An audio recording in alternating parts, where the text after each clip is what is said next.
In this video, we're going to look at using the comparison theorem for improper integrals to determine whether a given improper integral converges or diverges.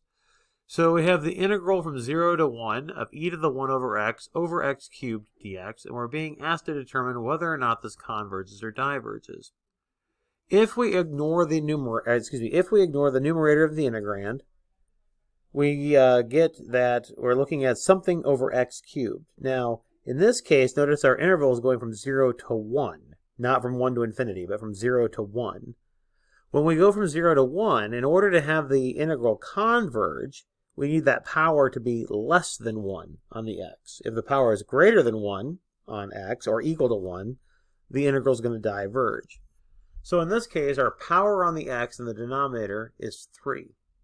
And our interval is from 0 to 1. So we anticipate that this integral is going to diverge. So we need to show that it's bigger than something that definitely the integrand is definitely bigger than another integrand, where we know the improper integral definitely diverges. Well, looking at our interval from 0 to 1, certainly when I do e to this 1 over x power, we're putting positive numbers in for x. So we get e to a positive power, which means it will definitely be greater than 1 for the numerator. That tells us that e to the 1 over x cubed is greater than 1 over x cubed on that entire interval. And certainly it's easy to see that 1 over x cubed is going to be positive on that entire interval. So now that we know that the integral from 0 to 1 of 1 over x cubed dx diverges, we can say that and 1 over x cubed is the smaller function.